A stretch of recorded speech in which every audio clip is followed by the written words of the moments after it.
कहानी की शुरुआत होती है एक साइंटिफिक लैब से। वहाँ पर चूहों के ऊपर कुछ एक्सपेरिमेंट किए जा रहे थे। एक साइंटिस्ट बहुत ही बड़ा एक्सपेरिमेंट कर रहा था। उसने एक चूहे को खास तरह का सीरम दिया और फिर उसे एक बंद डब्बे में रखा। कुछ देर बाद जब उसने उस चूहे को चेक किया तो उसकी आंखें हैरानी और खुशी से भर गई। एक्सपेरिमेंट कामयाब हो गया था। वो तुरंत अपने सीनियर के पास भागा जिनका नाम है डॉक्टर आंद्रेस। उसने उन्हें ये जबरदस्त खबर बताई। जिस प्रोजेक्ट पर वो लोग काफी सालों से काम कर रहे थे उसमें आखिरकार बड़ी सफलता मिली। इस बड़ी कामयाबी के बाद एक बड़ी प्रेस कॉन्फ्रेंस रखी गई। डॉक्टर आंद्रेस लोगों के सामने खड़े हुए और अपना काम समझाया। उन्होंने दुनिया की मुश्किलों के बारे में बात की। हर तरफ जंग, मौसम का बदलना और प्रदूषण जैसी चीजें लोगों को परेशान कर रही हैं। उन्होंने टेबल पर रखा हुआ एक छोटा बॉक्स हटाया और उसके नीचे एक छोटा सा आदमी खड़ा था। ये हैं डॉक्टर जॉर्जन, जो इस प्रोजेक्ट के मेन साइंटिस्ट हैं। उन्हें देखकर सब लोग बिल्कुल चुप हो गए। डॉक्टर जॉर्जन ने बताया कि उनकी टीम के 32 लोग, जिनमें उनकी पत्नी भी शामिल है, सबने अपनी मर्जी से ये प्रोसेस किया। वो सब लोग अब 5 इंच के हो चुके हैं। उन्होंने सबको भरोसा दिलाया कि ये प्रोसेस बिल्कुल सेफ है और कोई दर्द भी नहीं होगा आपको। अपनी बात को साबित करने के लिए एक और आदमी ट्रॉली पर बाकी की टीम को ले आया। सभी लोग हैरानी से देखने लगे। उस ट्रॉली पर बहुत से छोटे लोग हाथ हिला रहे थे। डॉक्टर जॉर्जन ने कहा कि ये एक नए युग की शुरुआत है और 5 साल की छुपी हुई मेहनत का नतीजा। इस एक्सपेरिमेंट से पूरी दुनिया को कितना फायदा होगा, ये दिखाने के लिए एक असिस्टेंट ने छोटी प्लास्टिक की थैली उठाई। उसने कहा कि इस छोटी सी थैली में पिछले 5 साल में इन 32 लोगों का पूरा कचरा रखा हुआ है। उनका आइडिया बिल्कुल साफ था। छोटा होने से इंसान थोड़ी जगह, थोड़ा खाना, सब कुछ कम ही करेगा। डॉक्टर जॉर्जन ने पूरी दुनिया को खुला न्योता दिया कि जो भी चाहे वो इस प्रोसेस से गुजर सकता है। ये खबर जंगल की आग की तरह पूरी दुनिया में फैल गई। सब लोग डाउनसाइजिंग यानी छोटे होने के बारे में बात करने लगे। अब कहानी का फोकस हमारे हीरो पॉल पर जाता है। पॉल इस वक्त एक बहुत ही नॉर्मल जिंदगी जी रहा था, अपनी बीमार माँ का घर पर ख्याल रखते हुए। बदकिस्मती से उसके बहुत ख्याल रखने के बावजूद उसकी माँ की तबीयत बिगड़ती गई और कुछ समय बाद उनकी मौत भी हो गई। पॉल एक फैक्ट्री में काम करता था और साथ साथ बीमार लोगों की मदद भी। उसे तहे दिल से लोगों की मदद करना बहुत पसंद था। पॉल की शादी ऑड्री नाम की एक औरत से हुई। उनके बच्चे तो नहीं थे, लेकिन दोनों एक दूसरे से बहुत प्यार करते हैं। शादी के बाद उन्होंने एक नया घर खरीदा जिसमें उनकी सारी सेविंग्स खत्म हो गई। तब पॉल को समझ आया कि अपने सपनों को पूरा करना कितना मुश्किल और महंगा है। एक शाम पॉल और ऑड्री अपने दोस्तों के साथ एक पार्टी में गए। इस पार्टी की मेन अट्रैक्शन 2 छोटे लोग थे, डेव और कैरल। ये लोग यहाँ पर डाउन साइजिंग का फायदा बताने आए हैं। डेव ने भीड़ को बताया कि छोटा होने का कोई नुकसान नहीं है। उन्हें जो कुछ भी पसंद है वो सब कुछ कर सकते हैं, लेकिन एक ऐसी दुनिया में जहाँ उनका पैसा कई गुना ज्यादा चलेगा। उसने बताया कि हमारी कम्युनिटी का नाम लेजर लैंड है, जहाँ सब कुछ बहुत सस्ता है। उसने अपनी बड़ी हवेली के बारे में बताया, जो नॉर्मल जिंदगी में तो वो कभी ना खरीद पाता। इस प्रेजेंटेशन का पॉल और ऑड्री पर बहुत गहरा असर पड़ा। घर पहुंचने के बाद उनके दिमाग में नए नए सपने घूमने लगे। कुछ ही दिन बाद उन्हें लेजर लैंड देखने के लिए बुलाया गया। अगली सुबह वो दोनों वहां पर गए। एक बिल्कुल साफ, सुंदर और परफेक्ट जगह जो सिर्फ छोटे लोगों के लिए बनी है। एक खुशमिजाज छोटे आदमी ने उनका स्वागत किया और उन्हें टूर दिया। उसने अपना आलीशान घर दिखाया जो उसने सिर्फ $12 में खरीदा है। उसने सबको अपनी साइज में छोटी पत्नी से भी मिलवाया और दोनों ने अपनी खुशहाल जिंदगी की तस्वीर बुन दी। बिना पैसे की चिंता करे एक आरामदायक जिंदगी का वादा अब बहुत ही खूबसूरत लग रहा था। टूर देने वाला छोटा आदमी पॉल और ऑड्री को और ज्यादा समझाता गया। उसने बताया कि छोटा होने के बाद मेरी जिंदगी पूरी तरह बदल गई। कोई भी अपने शरीर में ये बदलाव करवा सकता है और किसी तरह की कोई प्रॉब्लम नहीं आएगी। इसके बाद पॉल और ऑड्री डॉक्टर से मिले। डॉक्टर ने पैसों की सच्चाई बिल्कुल साफ शब्दों में बताई। उन्होंने कहा कि छोटा होने के बाद उनका बड़ा घर बेकार हो जाएगा, वो उसे बेच सकते हैं और उस पैसे से लेजर लैंड में बहुत ज्यादा अमीर हो जाएंगे। वो वहाँ सब कुछ इतना सस्ता है कि वो जितना चाहे खर्चा कर सकते हैं, फिर भी उनके पैसे कभी खत्म नहीं होंगे। आखिरकार दोनों ने मिलकर छोटे होने का फैसला ले लिया। पॉल अपनी नौकरी पर गया और अपने साथ काम करने वाले लोगों को बताया कि आज मेरा आखिरी दिन है। उसने कहा कि वो छोटा बनने जा रहा है और लेजर लैंड में अपनी जिंदगी की नई शुरुआत करेगा। उसके साथ ही उसके लिए खुश हुए और उसे आखिरी बार अलविदा कहा। पॉल और ऑड्री एक आखिरी बार अपने सभी दोस्तों से मिले, क्योंकि उन्हें पता था कि छोटा होने के बाद वो दोबारा कभी नहीं मिल पाएंगे। दोनों ने अपना घर बेच दिया, प्रोसेस के लिए अपनी शादी की अंगूठियां उतारी और अपनी पुरानी जिंदगी छोड़ने के लिए तैयार हो गए। अगली सुबह वो कई और उम्मीद भरे लोगों के साथ लेजरलैंड की स्पेशल बस में चढ़ गए। वो बस उन्हें एक बहुत बड़ी फैक्ट्री में ले गई, जहाँ पर इंसानों को बदलने का काम होता था। यहाँ उन्हें एक आखिरी मौका दिया गया अपना फैसला बदलने का। एक ऑफिसर ने पूछा कि क्या आपके मन में कोई भी डाउट है, कोई आपको मजबूर तो नहीं कर रहा? पॉल और ऑड्री दोनों ने पूरे भरोसे के साथ कहा कि वो अपनी मर्जी से ये सब कुछ कर रहे हैं। उन्हें बताया गया कि आदमी और औरतों का प्रोसेस अलग अलग जगहों पर होता है। दोनों आखिरी बार गले लगे और वादा किया कि दूसरी तरफ मिलेंगे। पॉल को उसके एरिया में ले जाया गया जहाँ बहुत सारे नंगे आदमी खड़े थे। उन्हें छोटा करने की तैयारी पूरे जोरों शोरों पर थी। उनके शरीर के सारे बाल पूरी तरह शेव कर दिए गए। जो दांत खराब या सड़ रहे थे उन्हें निकाल दिया गया। ये सब कुछ बेहोशी के दौरान हुआ तो उन्हें कोई फर्क नहीं पड़ा। बेहोश होने के बाद पॉल को एक बड़ी एडवांस मशीन में रखा गया। यह प्रोसेस लगभग 20 मिनट चला और जब सब खत्म हुआ तो पॉल बिल्कुल परफेक्ट तरीके से सिर्फ 5 इंच का हो गया। नए छोटे हुए लोगों को फिर एक रिकवरी एरिया में ले जाया गया, जहाँ सब कुछ उनके नए साइज के हिसाब से बना हुआ था। अब उनके साथ छोटे हो चुके डॉक्टर्स मौजूद थे। उनके निकाले गए दांतों की जगह पर छोटे आर्टिफिशियल दांत भी लगाए गए। काफी लंबे समय के बाद पॉल को होश आया। वो इस वक्त एक छोटे से बेड पर लेटा हुआ था। एक नर्स जो खुद भी साइज में छोटी है, उसने उसे संभाला और कहा कि तुम पूरी तरह ठीक हो। पूरा प्रोसेस सक्सेसफुल रहा। उसने पॉल को छोटे कपड़े दिए और एक बड़ा सा बिस्किट भी ला कर दिया, जो पॉल के नए नजरिए से एक सोफे की गद्दी जैसा लग रहा था। लेकिन पॉल को अपनी चिंता नहीं थी। उसकी आंखें तो सिर्फ उसकी पत्नी ऑड्री को ढूंढ रही थी। उसी वक्त उसका फोन बजा। ये कॉल ऑड्री का था। उसकी आवाज में डर और पछतावा भरा पड़ा था। उसने जो कहा वो सुनकर पॉल पूरी तरह से टूट गया।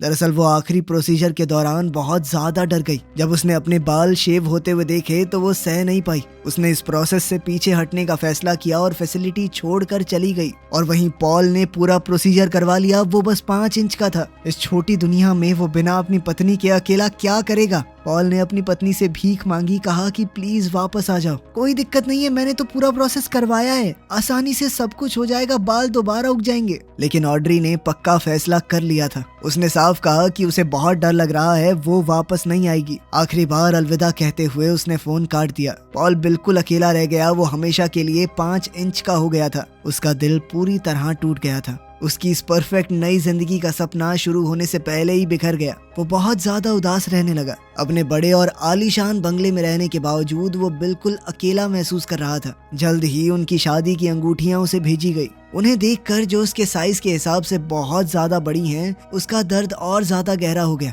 एक पूरा साल गुजर गया। पॉल अकेला ही रहा। वो ऐश की जिंदगी तो जी रहा था, लेकिन उसे बांटने के लिए उसके पास कोई नहीं था। कभी कभी वो अपने दोस्त डेव से मिलता है, जो उसे समझाता था कि यहाँ पर बहुत सारी औरतें हैं, कोई मिल जाएगी तुझे, इतना क्यों सोच रहा है। एक शाम पॉल अपने घर पर एक डेट के साथ था, लेकिन सब कुछ थोड़ा जबरदस्ती खाली सा लग रहा था। उसके ऊपर वाले फ्लोर का पड़ोसी डूसान, जिसे हल्ला मचाने और पार्टी करने का बहुत शौक है, अचानक अंदर घुस आया। उसने पॉल को अपनी बड़ी पार्टी का इनविटेशन दिया। पॉल के पास वैसे भी कुछ करने को था नहीं, तो उसने हाँ कह दिया।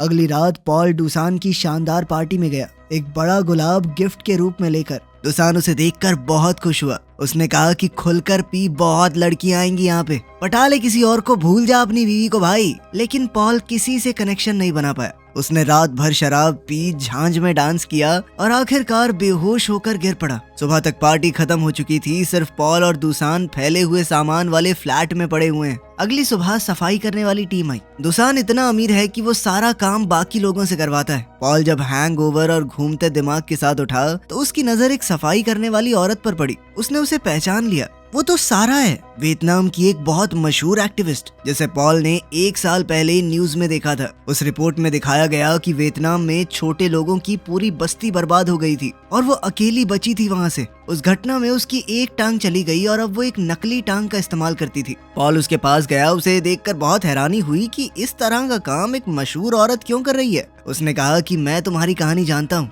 और कहने लगा कि तुम तो पहले एक जर्नलिस्ट थी, ये सफाई का काम क्यों कर रही हो। सारा ने सीधे तौर पर कहा कि मुझे जिंदा रहना है और ये नौकरी थोड़े पैसे देती है जिंदगी काटने के लिए। पॉल ने देखा कि वो दूसान के फ्लैट से कुछ दवाइयाँ इकट्ठा कर रही है। पॉल ने उसे रोका, कहा कि ये दवाइयाँ लेना ठीक नहीं होगा। उसने बताया कि एक बीमार दोस्त के लिए है। दूसान दरअसल सफाई वालों को खुली छूट देता है कि जिसे जो चीज काम की लगे वो ले सकता है। पॉल भी अपनी पिछली जिंदगी में बीमार लोगों की मदद करता था। उसने ध्यान दिया कि सारा की नकली टांग गलत तरीके से लगी है और उसे चलते हुए दर्द हो रहा होगा। उसने कहा कि मैं ठीक कर सकता हूँ तुम्हारी टांग को। सारा उसकी इस बात से बहुत खुश हुई। उसने पॉल से कहा कि तुम एक अच्छे आदमी हो और साथ ही तुम्हें मेडिकल नॉलेज भी है, तो क्या तुम मेरी बीमार दोस्त को देखने चलोगे? उसकी मजबूरी देखते हुए और अपनी जिंदगी को कोई मतलब देने के लिए पॉल ने हाँ कह दिया। वो अपनी लग्जरी वाली जिंदगी छोड़कर सारा के साथ बस में चढ़ गया और लेजरलैंड के उस हिस्से की तरफ गया जिसके बारे में उसे कभी पता नहीं था। उनकी बस उन्हें लेजरलैंड के एक छुपे हुए हिस्से में ले गई। रास्ते में उन्होंने एक बहुत बड़ी दीवार क्रॉस की। उस दीवार के दूसरी तरफ पॉल ने एक गरीब बस्ती देखी। यहाँ पर उनकी तरह बड़े बड़े घर नहीं थे, बल्कि पुराने शिपिंग कंटेनर्स के अंदर बनी हुई एक झुग्गी जैसी कॉलोनी थी, जहाँ सारा जैसे गरीब लोग रहते हैं। वो उसे अपने छोटे से घर में ले गई जो एक कंटेनर के अंदर बना था। अंदर एक औरत बेड पर लेटी हुई दिखी जो बहुत ज्यादा बीमार है। सारा ने बताया कि यही उसकी दोस्त है और पॉल से कहा कि डॉक्टर साहब इसका इलाज करो। पॉल ने कहा कि मैं कोई असली डॉक्टर नहीं हूँ, लेकिन सारा ने जिद की कि मुझसे तो ज्यादा ही पता है तुम्हें। पॉल ने सलाह दी कि दूसान के घर से लाई हुई कुछ दवाइयाँ दी जा सकती हैं। उसने थोड़ा सोच समझकर मेडिसिन दे दी। पॉल ने फिर से कहा कि मैं तुम्हारी नकली टांग भी ठीक से फिट कर दूंगा। इस पर सारा ने कहा कि कुछ दिन बाद करते हैं ये। पॉल वहाँ से तो चला गया, लेकिन वो सारा को भूल नहीं पाया। कुछ दिन बाद वो दोबारा उसके घर गया। सारा के पास एक बुरी खबर थी। वो बीमार औरत जिसे उन्होंने मेडिसिन दी थी वो मर गई। उसने डर के साथ कहा कि शायद मैंने उसे ज्यादा दवाई दे दी, लेकिन उसने ये भी कहा कि मरने से पहले उसके चेहरे पर मुस्कान थी, मानो उसे दर्द से आखिरकार छुटकारा मिल गया हो। पॉल ने फिर उसकी नकली टांग ठीक करनी शुरू की। जब वो ढीले स्क्रूज को टाइट कर रहा था तो सारा ने अपनी कहानी बतानी शुरू की। उसने बताया कि वियतनाम में मैंने सरकार के डैम प्रोजेक्ट के खिलाफ प्रोटेस्ट किया था, इसीलिए मुझे जेल में डाल दिया गया। उसकी बहन भी उसके साथ जेल गई और वहाँ पर हुई पिटाई को सह नहीं पाई, मर गई। इस सब के दौरान ही एक दुर्घटना में उसकी टांग चली गई। पॉल अपना काम कर ही रहा था कि अचानक से नकली टांग टूट गई। सारा बहुत गुस्सा हो गई कि जैसी चल रही थी वैसी भी नहीं छोड़ी तूने तो। लेकिन पॉल ने हार नहीं मानी। उसने सारा को कंधों पर उठाया और अपनी गलती सुधारने के लिए कहा कि सफाई का काम मैं करूंगा जब तक तुम्हारी टांग ठीक नहीं कर देता। अब वो लेजरलैंड के अमीर लोगों के घर की सफाई करने लगा। ये काम उसके पिछले कामों से बहुत नीचा काम था, लेकिन पॉल को इस बात से कोई प्रॉब्लम नहीं थी। उसे दूसरों की मदद करते हुए फिर से अपनी जिंदगी का कोई मतलब मिल गया था। वो कई दिनों तक उसके साथ रहा। इस दौरान उसने सारा का एक और रूप देखा। उसने देखा कि कैसे वो अपनी गरीबी के बावजूद दूसरे बूढ़े और बीमार लोगों की मदद करती है, उन्हें खाना और बाकी सामान देती है। उसकी ये दया और अच्छाई पॉल के दिल की गहराइयों को छू गई।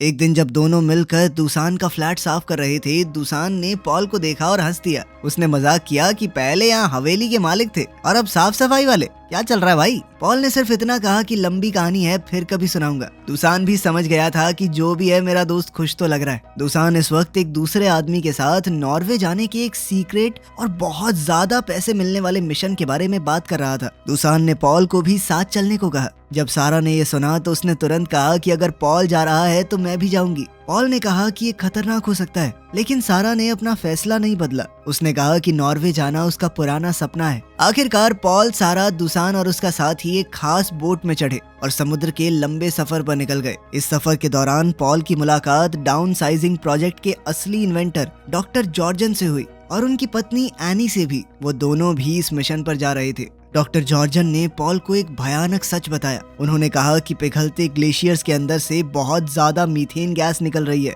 और अगर ऐसा ही चलता रहा तो पूरी दुनिया खत्म हो जाएगी। इसे रोकने के लिए ही मैं इंसानों को छोटा करना चाहता था। अगर ये ग्लेशियर ना पिघले तो हमारा काम बन जाता, लेकिन सभी लोग छोटे होने के लिए तैयार नहीं है और इस स्पीड से इसे रोकने का कोई तरीका नहीं बचा है। तो ये समझ लो कि दुनिया खत्म होने से पहले ये आखिरी पार्टी की तरह है। पॉल के लिए ये सब कुछ समझना बहुत मुश्किल हो रहा था। उसने सारा से बात की और वो भी इस बात को पचा नहीं पा रही थी कि क्या दुनिया सच में खत्म हो जाएगी। उस रात ये भारी सच और उनके बीच बढ़ती हुई नजदीकियां दोनों को पास ले आई। पॉल और सारा एक दूसरे के करीब आए। पॉल ने सारा को चूम लिया और दोनों ने रात साथ बिताई।